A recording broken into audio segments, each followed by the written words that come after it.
Marrakech. Mon nom résonne dans les cœurs depuis plus de 10 siècles. Si je dois mon exceptionnelle beauté à la magnificence de mes paysages, c'est la diversité de mes quartiers qui fait ma fierté.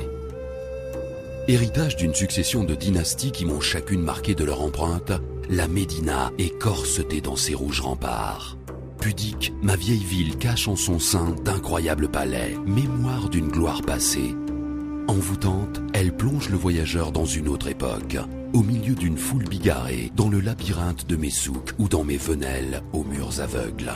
Extravagante, elle vit au rythme de sa place Jemaa el-Fna, au pied de la fameuse Koutoubia, où stationnent aujourd'hui encore les vestiges d'un autre temps.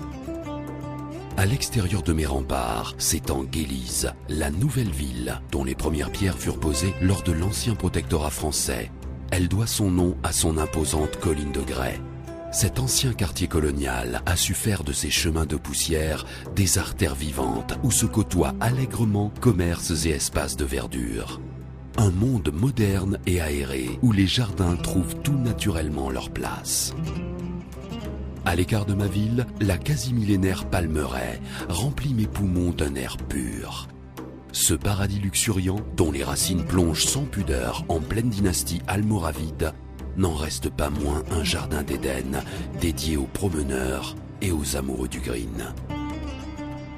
Reconnaissable par ses somptueuses résidences, l'hivernage est un bijou d'architecture.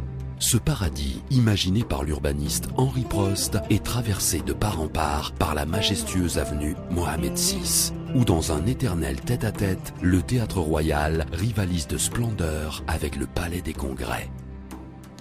Bordée de jardins et de fontaines, cette route conduit les voyageurs à l'extérieur de mes sentiers battus, en direction de l'intemporelle vallée de l'Ourika, où s'étendent d'autres paysages et se terrent d'autres secrets.